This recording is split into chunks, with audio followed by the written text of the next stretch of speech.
Hello, I'm Matt Burkard, Program Officer at the Global Center for Pluralism. I'm delighted to be joined by Garance Choko from Coda Societies today.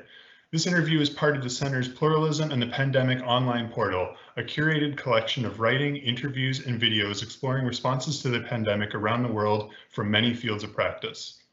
Good morning, Garance. Good morning, Matt. So my first question for you is, how has the global health crisis revealed or exacerbated issues around equity and inclusion in cities? Yes, well, this is a significant question, and not a light one. It revealed that the global north or the West in general, where like the cities were built on like ingrained and systemic exclusion, right? Now, what was very surprising is that it revealed a very different story in the global south, for example, and that was for me like a very good lesson. Is that like even though and the narrative, like Western-based narrative about the global south, like on the continent of Africa, India, Asia, South America, among other, the narrative was around like apocalyptic and the fact that like COVID was going to annihilate these regions. And what we've seen actually, it's been like a response from this country that have been like very inclusive, right? So like you had like the African Union who like created a coalition to ensure that most countries on the continent were having a comprehensive like response to COVID.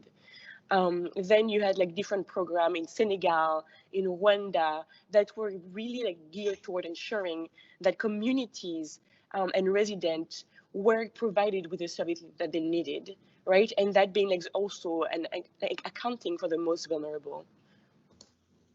Great.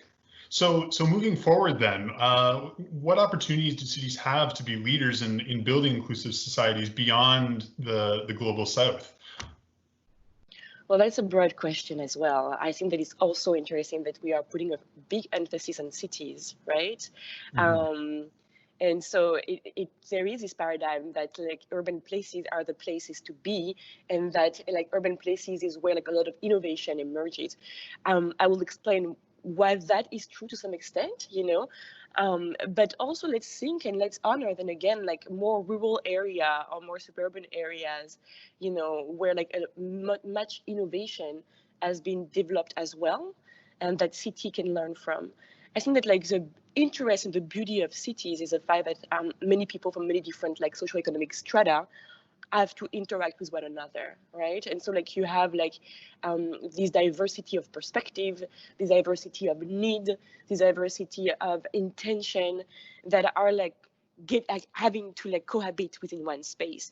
And so cities, and we know that like diversity help to like develop more resilient solutions, and so cities have this opportunity to like bring many different voices together, understanding what all of these different voices need, the different community needs, and like being able to like co-create and co-design solution to ensuring that like what like the infrastructure that are put in place respond to this diversity of needs.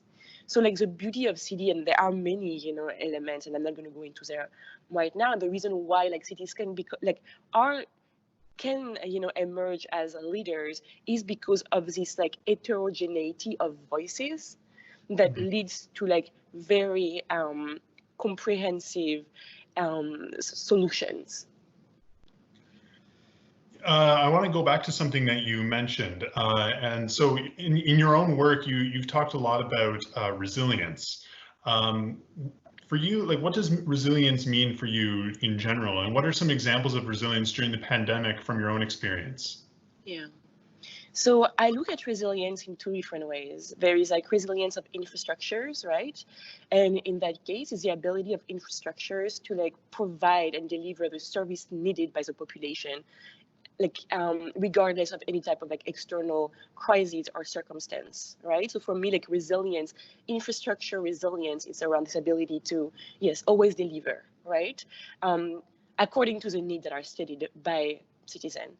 Now there is also human resilience, and like I think that there've been like a celebration of resilience, right? Of like communities being resilient, of human being resilient, And I've been trying to, or exploring how to switch this concept. I believe that successful ecosystem or successful cities, are like able to create resilient structure, so the citizen evolving in them don't have to express or to be resilient. When we're talking about like human resilience, it's usually a symptom of a crisis, of a vulnerability that individuals have to surpass, right? And so I think that when individual or community showcase some type of resilience, it showcases that also they are responding to like some aspects that needs to be solved for. There is a discrepancy in infrastructures, right? So it's like thinking about a house. You build a house that is resilient, so when you are in it, you feel safe and you don't have to be extra resilient, right? Right. So solving for individual well-being as opposed to solving for individual resilience, for me, is like the key, and is a shift in ideology that will yield very powerful changes. Great. We're almost out of time here, but one last question. What do you hope global societies learn from the experience of the pandemic moving forward? Well, I think that like it's been a moment for cities and countries, a reckoning, in terms of like, then again, seeing themselves in the mirror, in terms of like their social contract, the true systemic like nature of their society, and also like in their response, seeing like where they put like their priorities.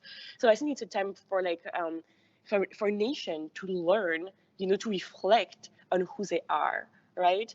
To reflect on, well, like my values on paper, the values that I profess, to my citizen are X, Y, Z. Have I been able through this, through this response to do X, Y, Z? And so I think that like there is like this being able to understand like, yes, and again, like your social contract. I believe that infrastructures reflect a society's social contract, right? And so the other thing is that showcasing how, in the light of a crisis, certain sectors have been way more responsive than others. So, for example, like as we've seen in New York and and in the United States, an entire education system, had to be shifted online from like in 2 weeks. And so like we've been talking about reform of the education system for like decades, and all of a sudden in 2 weeks, that being done well or not, this entire system was shifted, right?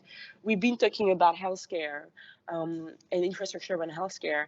In 2 weeks, and again, you had like pop-up hospitals throughout the city, So I think that like a lot of excuses that have been articulated in the past because of lack of resources, because of lack of, of political like willingness, we have like through COVID, we've seen that these were just excuses, that when there is a need, there is a way, and infrastructure and services can shift really fast according to the need that they have to respond to. Garance, thank you so much for joining me today. For those watching online, if you're interested in more content like this, please check out our Pluralism and the Pandemic portal by following the link at the end of this video.